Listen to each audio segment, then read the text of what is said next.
afternoon, everyone. On behalf of Elara Securities, we welcome you all for the Q1 FY21 conference call of HJVN. I take this opportunity to welcome the management of HJVN, represented by Mr. NL Sharma, Chairman and Managing Director, Mr. A.K. Singh, Director of Finance. So we will begin the call with a brief overview by the management, followed by Q&A session. I will now hand over the call to Mr. NL Sharma for his opening remarks. Over to you, sir.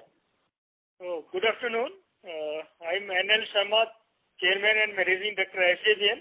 Along with me, Director of Finance, Shri A.K. Singh, Director of Personnel, Madam Geeta Kapoor, Director of Civil, Shri S.P. Bansal, and Company Secretary, Mr. Somendra Das. Regarding the Q1, I welcome all the participants in the conference call. Let me start with a positive news that SJVN recently, a week back, bagged 100 megawatt solar project in Gujarat, Dhalera Solar Park in Gujarat. The total capacity of that park is 700 megawatt, and we had applied for 100 megawatt capacity. And with the e-reverse auction, we could get that 100 megawatt applied capacity at the rate of 2 rupees 80 paisa per kilowatt hour, and the expected internal rate of return is around 10%, and return on equity is more than 12-13%, or it is around 13%.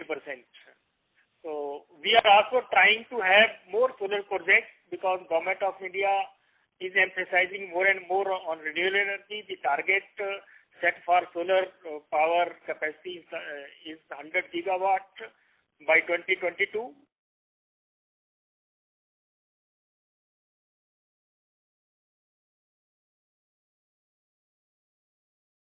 Our business model, since we have core strength.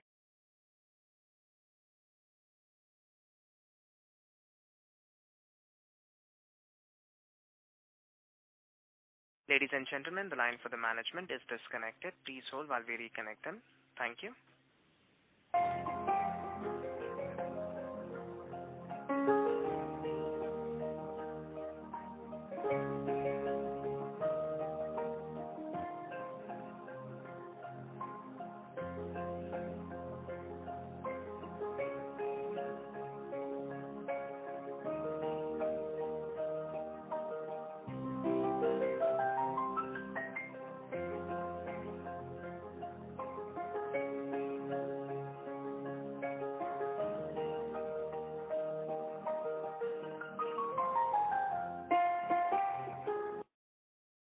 Ladies and gentlemen, thank you for patiently waiting.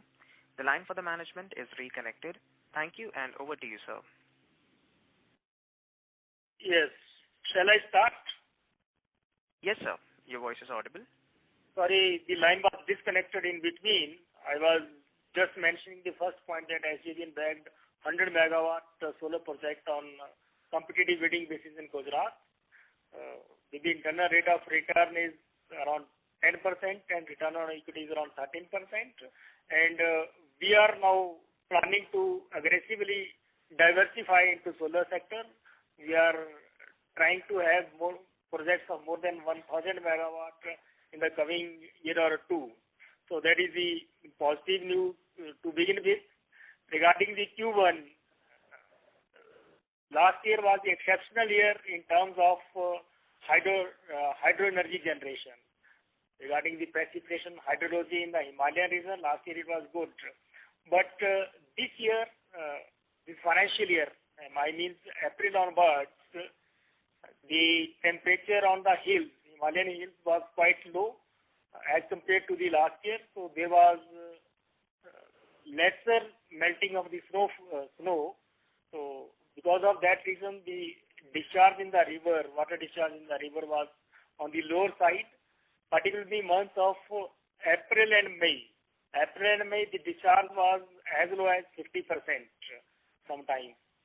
So in the months of April, May, and up to 10th June, the full flow season, the design discharge which is required for the operation of our hydro projects, flagship hydro projects, Nathpa Jhakri and Rampur, the design discharge is 400 cubics. So till 9th June, the design discharge was less than the discharge was less than the design discharge. The full flow started on 10th of June. So till 10th June, I mean from 1st April to 10th June, because of the low discharge, the difference in the energy generation was to the tune of 435 million units. It was around 17 to 18% lesser than the last year. So by the end of this quarter, the total difference between this year's energy and last year's generation was 420 million units. We try to make up the generation during the full flow season, but I will convey to all the shareholders that when the full flow started from 10th of June till date, I mean till 27th of August, in 2 months and 18 days, we generated 125 million units of energy more than as compared to last year. So we are trying to make up. But in the first quarter, the energy generation was around, I will say that it was 13% lesser as compared to last year. In the first quarter this year, the energy generation was from all projects 2,779 million units as against 3,199 million units. So the difference of 420 million units of energy, because of which the revenue from operation, total income, and all the parameters like profit before tax, profit after tax were on the lower side. Revenue from operation during the first quarter declined by 5%. Last year it was 712 crore rupees, and this year it came down to 674 crore rupees. There are other reasons of decline in the revenue. I will now tell the total income in the first quarter. Total income in the first quarter was 711 crore rupees against 813 crore rupees last year. A decline of 102 crore rupees in the total income, that is decline of 12%. But there are other reasons of decrease in the total income or revenue from operations. Three reasons, particularly I will highlight these three reasons. Last year, we received 42 crore arrears because of the revision of tariff for the 14-19 and 2009-14 time period. And this year also, during the COVID period, we extended rebate to the DISCOMs on the direction of the Government of India, because DISCOMs were not recovering the dues from the public, from the consumers. So Government of India decided to extend rebate by the generators and the transmitters to the DISCOMs. So SJVN extended this discount of 51.73 crore rupees, and that is accounted for in the first quarter. Thirdly, the LD last year 32 crore LD was levied on the contractor in the Sadla Wind project, and that income was accounted for in the first quarter. So these three components put together comes to around 125 crore rupees. So that is another reason for decline in the revenue this year also.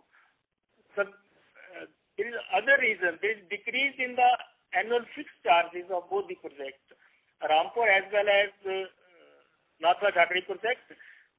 ASC in case of Nathpa Jhakri decreased from 1,345 crore rupees to 1,308 crore rupees. And in case of Rampur project, it came down to 686 crore rupees against 698 crore rupees because of the restructuring of the calculation of annual fixed charges because of the some changes made in the calculation of AFC. Hydro policy change, the reforms brought by change by the Government of India. Regarding the profit before tax, in the first quarter declined by 35%. It declined by 165 crore rupees. It dipped from 549 crore rupees to 384 crore rupees. And profit after tax declined by 119 crore rupees, that is what 28% decline. It came down from 420 crore rupees to 301 crore rupees. Earning per share in this quarter is 77 paisa as against 1 rupees 07 paisa last year. Book value of our this share increased. Last year it was 29 rupees 66 paisa and it increased to 30 rupees 68 paisa. Regarding the generation, I have already explained that generation dipped by 13% to 779 million units as against 3199 million units. Plant availability factor also, in case of both the projects, slightly it is on the lower side. Last year it was about 108.1% and this year in both the projects it is 107.8% in case of Nathpa Jhakri and 107.3% in case of Rampur project.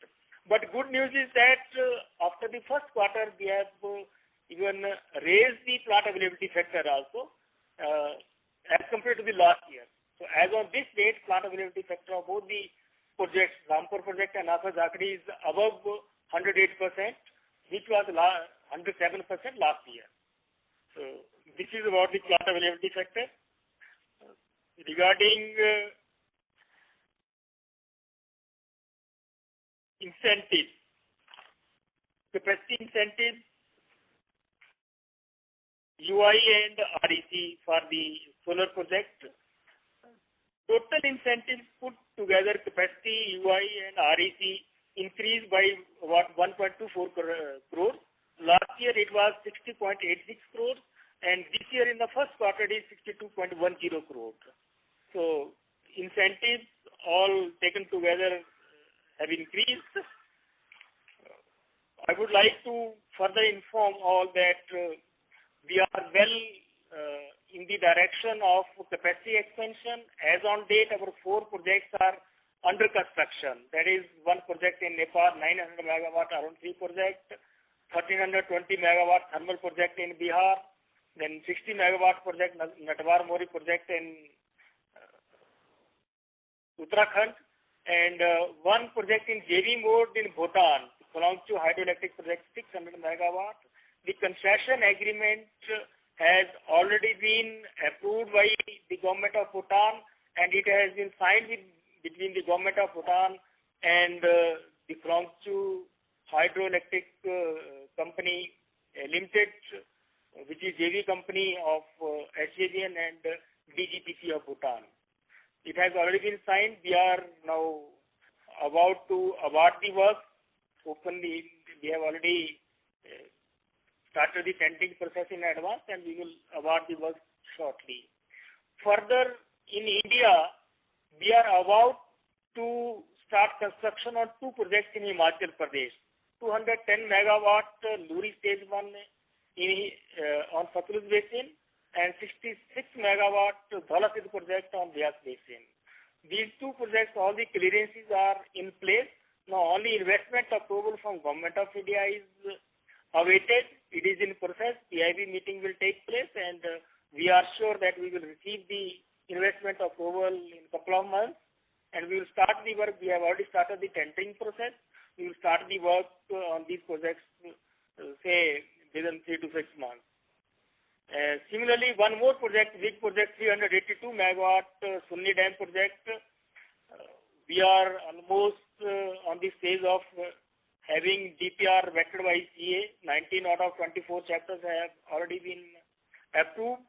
Similarly, we are on the way to have this forest clearance and other CAT plan approval and acquisition of land, all these things. So we expect that within 1 year we will be able to start construction of these this project also. So this is all about the beginning note from SJVN side. So yes. We start the floor for questions and answer.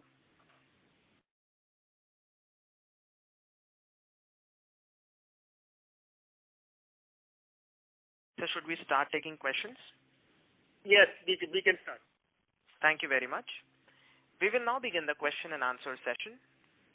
Anyone who wishes to ask a question may press star and 1 on their touchtone telephone.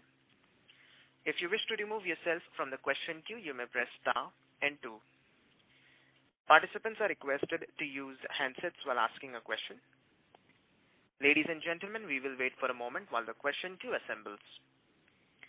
Reminder to the participants, anyone who wishes to ask a question may press star and 1.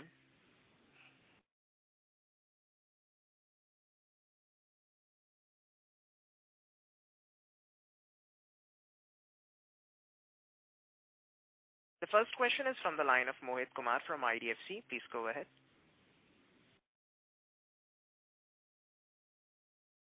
Mohit Kumar, your line is in talk mode. Please go ahead with your question. Good evening, sir. Am I audible? Good evening. Yes, you're audible.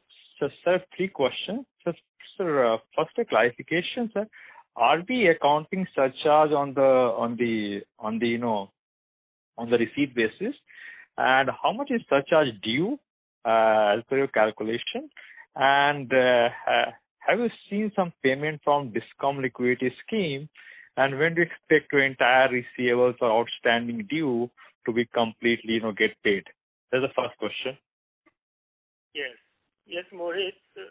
Regarding the outstandings, the total outstandings on this at the end of the first quarter, there are 967 crore rupees due, and more than 45 days and less than 45 total outstandings.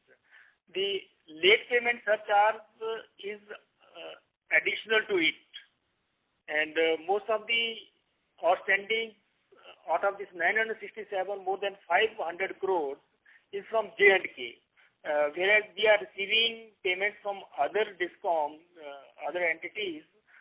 We have recently received about 200 crore rupees from UPPCL. Under this liquidity scheme, they received money from PFC and REC from Government of India, and they paid about 200 crore rupees to SJVN. But most of the outstanding dues are from J&K in the previous year.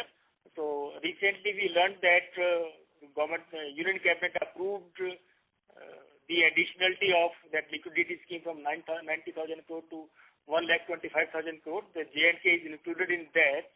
So we are hopeful that we will get our dues from J&K.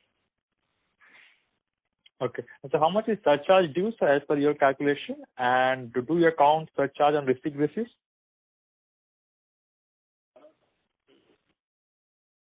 It is about 600 crores total put together from all the Discoms. Okay.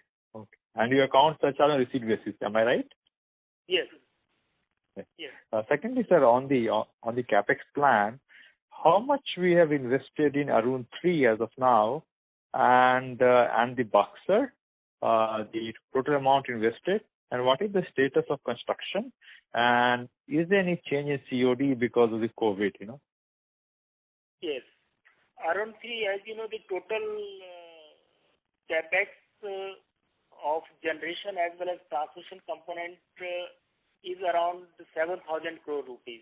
5,723 crore rupees for generation component and 1,236 crore for the transmission component. And so far we have spent about 1,177 crore rupees. We have already spent on Arun 3. And Arun 3, regarding the status of the construction, if we go by the project development agreement signed with the government of Nepal, which is 5 years period, construction period after the financial closure. Financial closure was achieved in February 2020. So as per the project development agreement, the construction is supposed to be completed by February 25. But as per the work awarded to the contractors from our side, that is coming to by the end of 2022. But because of the various reasons that the area was very remote, the connectivity, road connectivity and communication connectivity were poor, Koshi Highway, the lifeline of the project, that is not in good shape, and this is the first major project in Nepal be constructed by any country or by any company. So initial issues were there, but we are progressing very well despite all odds. And recently, due to COVID on from March onwards, the work was closed. There was problem of transportation of material supply from India and within Nepal also, mobilization of labor. The work was closed. Labor migrated to their home places, some in Nepal and some in India. But our team, we are working very hard. They have resumed the work also, but we are hopeful that we will complete the project in 2022-23. We are very hopeful. All the local administration, government of Nepal, and from the Indian side, Indian embassy in Nepal, and Indian government, Ministry of External Affairs, Ministry of Power, they are all cooperating on this project. This is a very important project for all the stakeholders.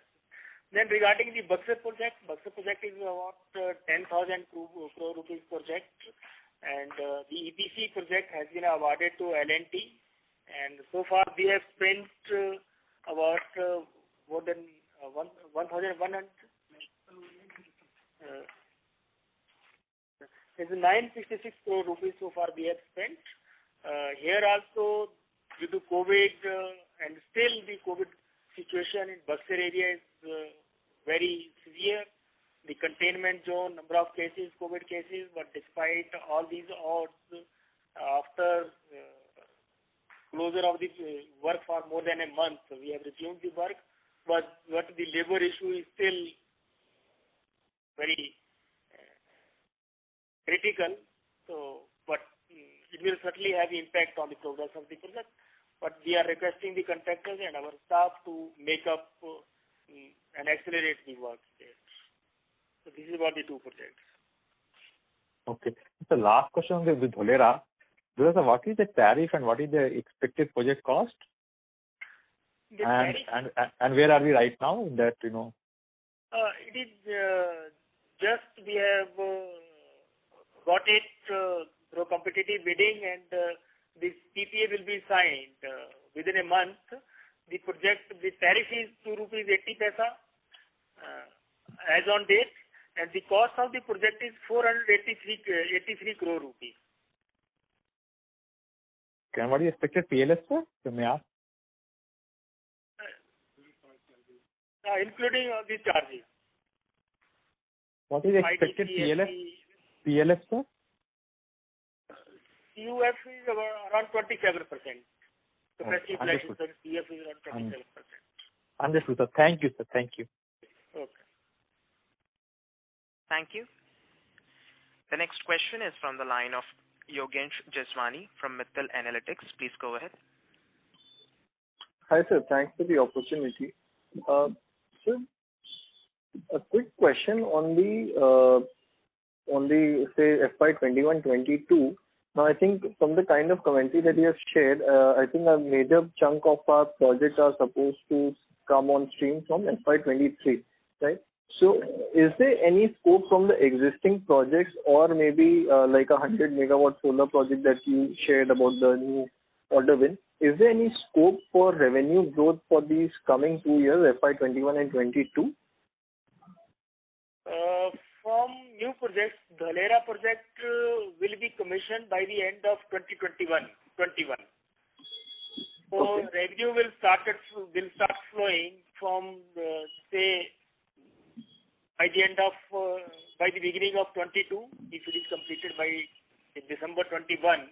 So, but definitely in the year 22-23 revenue will start flowing to the company. Understood. And so for most of these projects, in terms of funding, we are comfortable with the internal accruals and the project financing, but we won't be relying too much on debt, right? So we are comfortable with the reserves available with the company and the financing by the financial institutions or the banks. So there will be no funding problem, whether the internal equity also as well as the funding from the banks also. Understood. And so overall, are you seeing any pressure in your receivable side given the pandemic situation, or are we comfortable overall? Let me share one information. During the first quarter, that is entirely the COVID period, April, May, June, first quarter, our if we compare it to with the last year our receivables were 471 crore rupees in the first quarter, 1920. Whereas in the quarter one of 2021, our receipts, not receipts, our receipts were 501 crore rupees. So we recovered more dues in the first quarter of 2021 COVID period as compared to last year. And let me inform you about the billing also. Last year billing in the first quarter was 662 crore rupees. This year billing was 636 crore rupees, but we collected more. That's fantastic. That's fantastic. And so, secondly, one question I have on the interest side. So, quarter on quarter, if I see, the interest payout figure fluctuates wildly. Can you help us understand a bit more as to why is that so? For example, I think March we recorded a interest payout of say around 137 crores, whereas in June it was down to 16 odd crores. The interest payment because of the decrease, lowering of the interest rate by the banking institution. That is the main factor. Thank you. That is because of foreign currency fluctuations in the foreign currency also. The rate of the dollar. We have a World Bank loan in dollars also. In dollars, the rate of the dollar in March and the rate of the dollar in June. We compare that, there is fluctuation. So this is because of the fluctuation in foreign currency rate. Right. So if I have to broadly understand what... Sorry to interrupt you. This is the operator. May we request that you return to the question queue for follow-up questions? Sure, no problem. There are several participants waiting. Sure. Thank you. No problem. Thank you. The next question is from the line of Bhavin Vitlani from SBI Mutual Fund. Please go ahead. Yeah, thank you for the opportunity. So my question is on the Arun 3 project, and with ongoing geopolitical tensions of India and Nepal, are you seeing any impact on the execution? How are you looking at in this situation? Your comment will be helpful. If we talk in terms of the progress and the impact of some other factors on the progress, I see no adverse impact on the progress of the project. Though there were some other reasons, relations between the two countries or some statements, what it is, at the ground level it is not there. Government of Nepal, local administration, in all respects they are helping us. In all respects, whether for the construction of the project or the security of our people, and permissions are required even during the COVID period, and the clearance of our material, machinery at the border also, they are all cooperating. Okay. And how are we planning this on Auto 7? If you could give color on the PPA, how and any customers who are there who have already agreed, that will be helpful on this. For the Arun 3 project. PPA of Arun 3? Yes, sir. Regarding PPA, we will try to have PPA a year before the completion of the project, because only then we will be certain about the delivery of or availability of the power from that project. So most of the DISCOMs who are interested in taking the power from that project, so we will assess about 1 year before the completion of the project. Though we are trying at our level to have discussions with the various DISCOMs also. We are also trying to export power to other countries like Bangladesh also, if they offer us good tariff. Okay. And in your view, what would be the levelized tariff requirement to generate the IRR that we are generating in a cost plus project? The levelized tariff is around 4 rupees per unit at generation point, bus bar, 4 rupees. Okay. Plus the transmission cost also. The transmission cost is around 50 to 60 paisa per kilowatt hour. 50 to 60 paisa. So about 4.5 to 4.6 rupees per kilowatt hour. Okay. So my second question, you had answered this in the previous earnings call, earlier earnings call, but just wanted to get the numbers now, given the changes that we are seeing. The capex that we have to do for individual projects that is under construction, what is the equity invested and what is the pending equity invested? And lastly, I mean, along with that, will we see any impact on the dividends because of accelerated capital expenditure cycle that we are seeing? If we talk about the Arun 3 project, the total equity investment requirement is around, for both the components, generation as well as transmission component, is around 2,100 crore rupees. So we have already spent from equity 1,177 crore rupees. So more than 50% equity we have already spent from our internal accruals. Now we will start taking this loans from the financial institutions with which we have already tied up. So we will not have any cash flow problem. Okay. On the dividend also, I think I don't see any difficulty in terms of payment of dividend to the shareholders. Understand. And about the Bhutan and the Buxa project, if you could give a similar data point on both of these. On the Buxa, 966, all from equity we have already spent. It is 10,000 crore rupees project. So we will be spending around 3,000 crore from equity. So 1/3 we have already spent. So we are also trying to have the financial closure. So we are already in discussion with the banks. So shortly before December we will be having the financial closure. So regarding the Buxa project, this JV project, it is around 4,800 crore rupees project. So equity requirement, our is 50% share. So total equity requirement is around 1,400 crore rupees or 1,500 crore rupees. So out of that, our share will be about 750 crore rupees. We have already spent 24 crore rupees from equity. We have already contributed. Okay. 100%. Okay. So 2/3 of the equity in Buxar is pending and almost full of the equity in Bhutan is pending, which is about 700 odd crores in Bhutan. In Bhutan, our share will be around 700, say 7 to 750. We have already spent 166 crore rupees. Okay. And in Buxar, out of 3,000 crore rupees, we have already spent 968 crore rupees. Okay. Understand.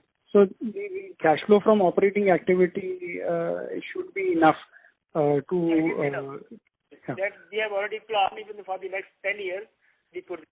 In our kitty which we are planning, the projects under construction, which are under survey investigation, which are in the pipeline, will become in the construction stage later on.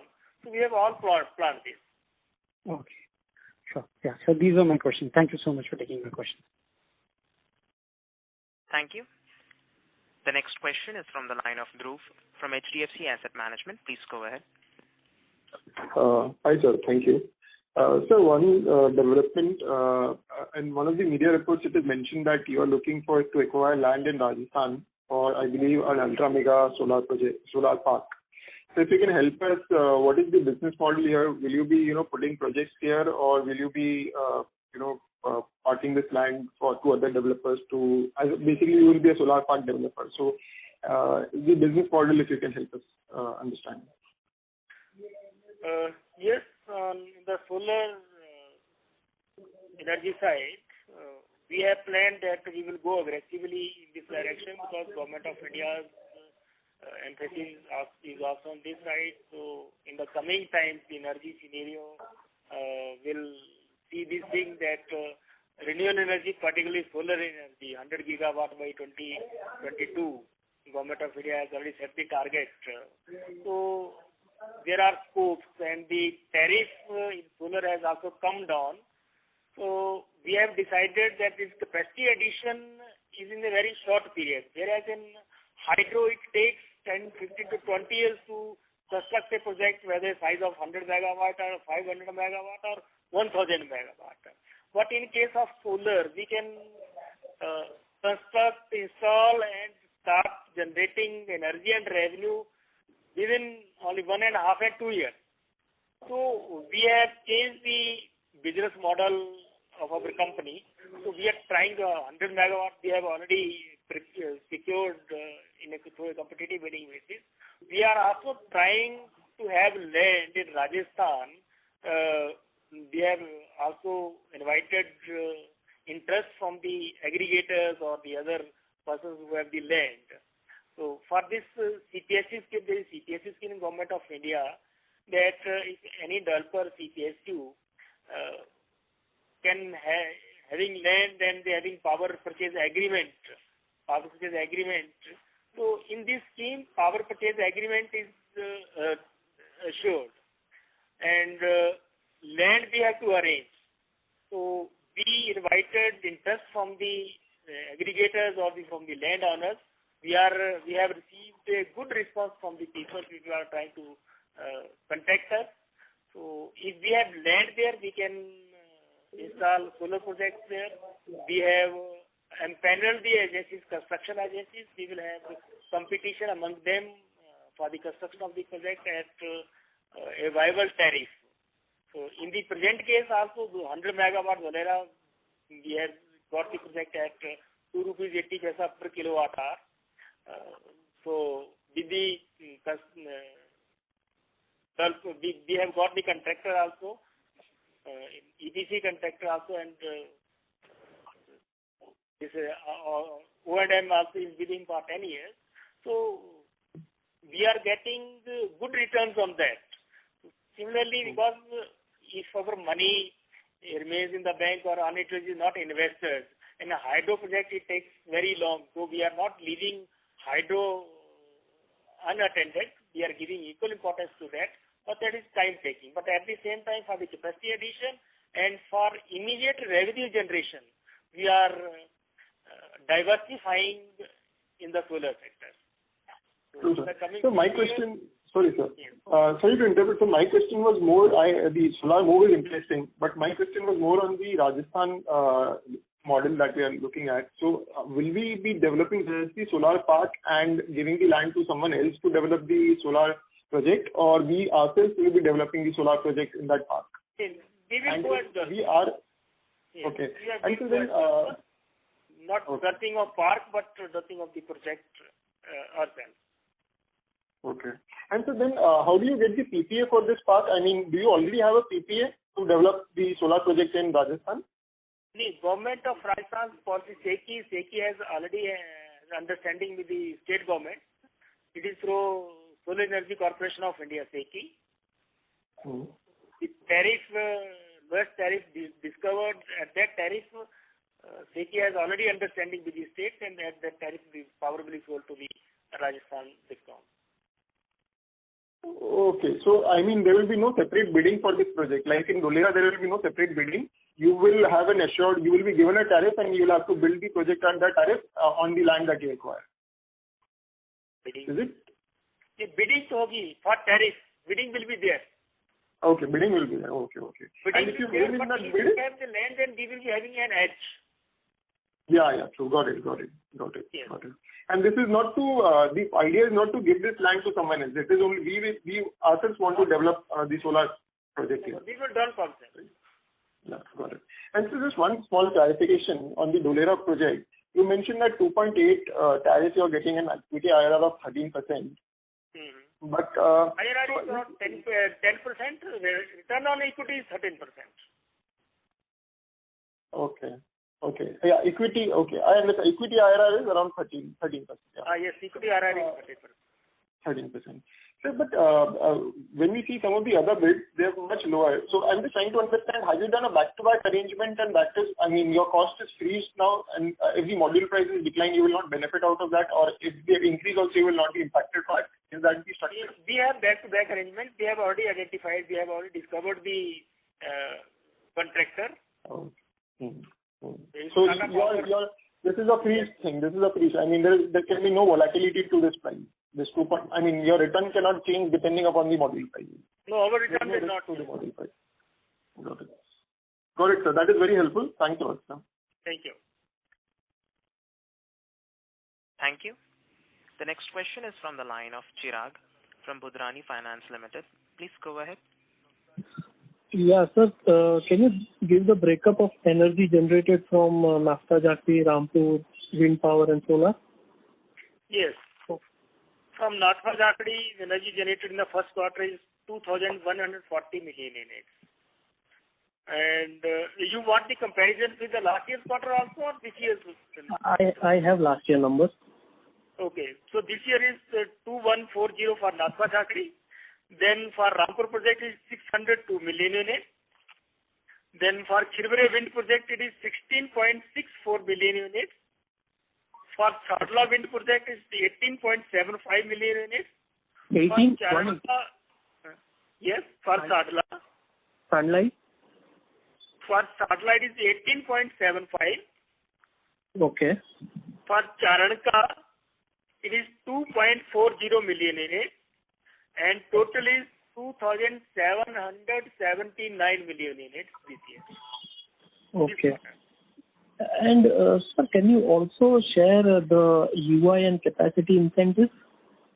Yes. UI and capacity incentives, you want project-wise or? Yeah, project-wise. Project-wise, sir. Project-wise for Nafta Jhakri project, this year UI is 32.26 crore. For Rampur project, 22.48. Okay. Then UI for Nafta Jhakri is 4.23. UI for Rampur is 2.74. So total capacity incentives for these two projects is 54.74. And okay. UI for these two projects is totally 6.97. And apart from it, REC for Charanka solar project is 0.39 crore in the first quarter. Okay. So total incentives is 62.10 crore rupees in this quarter.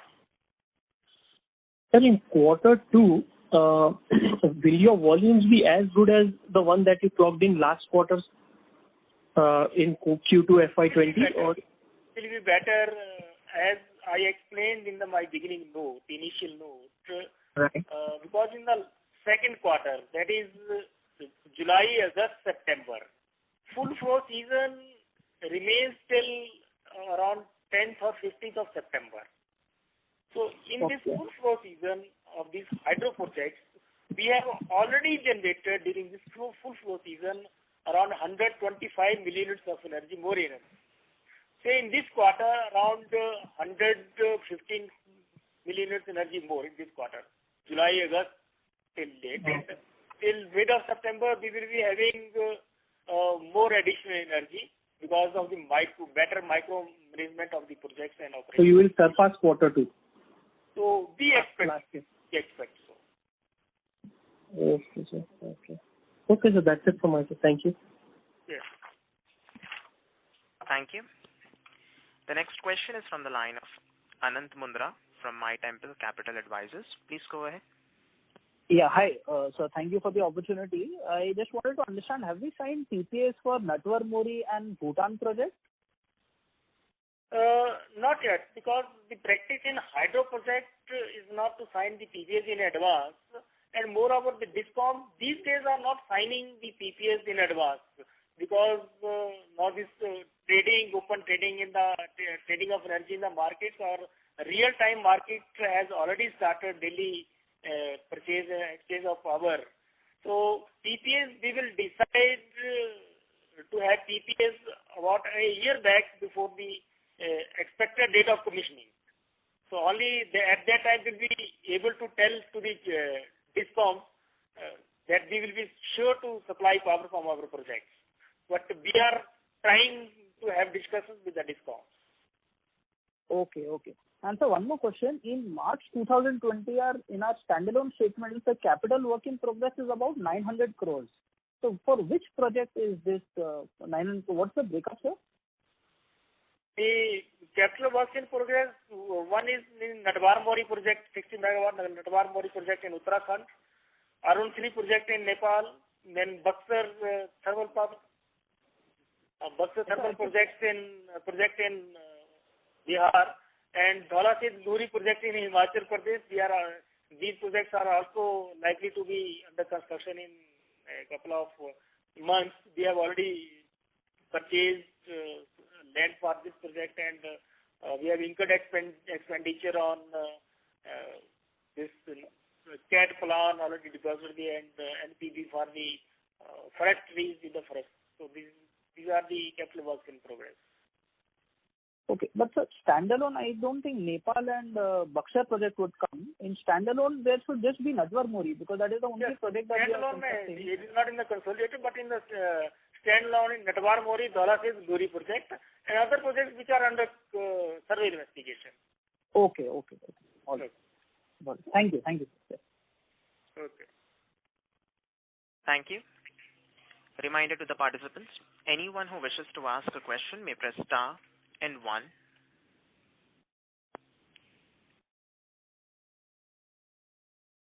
The next question is from the line of Suresh KK, who is registered as a retired banker. Please go ahead. Yeah, good evening. And, I'm calling from Hyderabad. I have 2 compliments and 2-3 suggestions and 1 or 2 questions. Compliments, first of all, the performance of your company under COVID circumstances considered to be is more than satisfactory, and yours is one of the highest profit margin companies, and I must congratulate that one. And second thing is, compliment is, you have conducted this investors conference just 2 hours after the board meeting. Normally, people will take 1 day or late in the evening, so we are highly appreciative of these 2 facts. And suggestion number 1 is, in the income statement, on the top you are writing lakhs, whereas in the figures you are putting a comma after the first to the 3 digits from the right side, and it is somewhat misleading. When you give a figures in millions, normally comma will be put after 3 digits, so this is somewhat difficult for us to understand when we are reading it for the first time. And I suggest you keep a comma after 2 digits if you follow figures in lakhs. And second thing is, as regards this query, profit margin, profit is reduced by, on a standalone basis, about 118 crores. And this is explained partially. The other income was reduced by from 101 crore to 36 crores. That is nearly 65 crores. What could be the reason for the 65 crores? 1. And second thing is, this profit includes exceptional item of 51 crores. If we exclude this, the gap will further increase. What is this 51 crores? Is it, can you please explain this to number 2?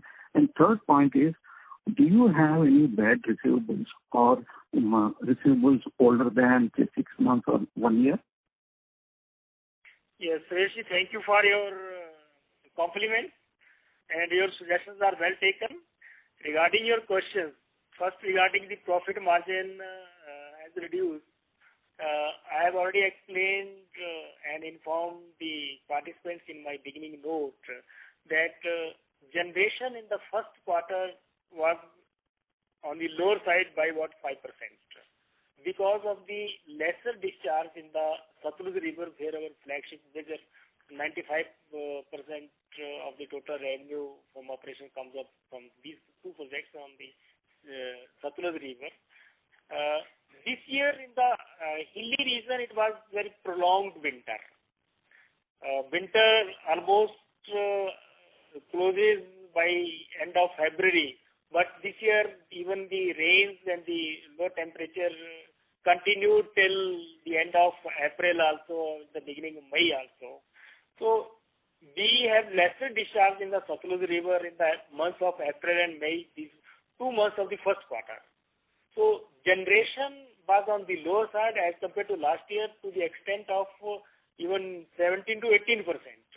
So in the first quarter, generation is on the low. So that was the first reason. Second reason for the reduced profit margin, as I've already explained, that about 51.73 crore rupees, which was your second question, what is this 51 crore rupees? Government of India during the COVID period directed all the generators and the transmission companies to extend rebate to the DISCOM, because there was serious problem of recovery by the collection of the revenue by the DISCOMs. They were suffering badly. So Government of India asked the generators to extend rebate to the extent of the fixed charges which we were having on these generating stations. So SJVN put together extended total rebate of 57.87 crore rupees. Out of that 57.87, 6.13 crore rupees was accounted for in the last year, because the COVID situation started on 25th of March. So for 7 days, March it was accounted for in the last year, whereas 51.73 crore was accounted for in this quarter one of this year. So that is 51 crore rupees net impact on our profit margin and revenue. And secondly, last year there were two components in the total income of the company in the first quarter. One was the arrear because of the revision of tariff allowed by the CRC. So these areas in the quarter one last year was 42 crore rupees. And second one income was the LD, which we levied on the contractors in Sadla project. So these were 32 crore rupees. So all these factors, lower discharge, lower generation, LD, rebate to the DISCOMs, then areas, and on the other side, reduction in the AFC also, because we collect revenue as per the formula approved by CRC. So according to the formula of CRC, annual fixed charges also were reduced. So these are the 4-5 factors responsible for lower revenue and profit margin. And bad receivables, what you were talking about, bad receivables, we have around 967 crore rupees receivables from the DISCOMs, plus in addition to that, around 600 crore rupees the late payment surcharge. So some of the DISCOMs, they are not paying the LPS, but we are talking to them, we are having meetings in them to sort out this also, how we can recover this LPS. So this you can say that it is a difficult thing to recover this LPS, but Government of India but LPS is not accounted for in our balance sheet. But on the other hand, the energy charges which we are receiving from the DISCOM, we have problem with the J&K, but it remains every year. By the end of year, we used to receive the dues, but this year J&K could not pay dues to all the generators and transmission companies. But now that liquidity formula of help of Government of India through PSC and REC, now J&K has got the approval from the Union Cabinet also. So they will be getting money to meet with this liquidity issue. So we are hopeful that we will get, because around more than 550 crore rupees receivables are from J&K. Thank you. Yes, Rishi. We'll take the next question from the line of Mohit Kumar from IDFC. Please go ahead.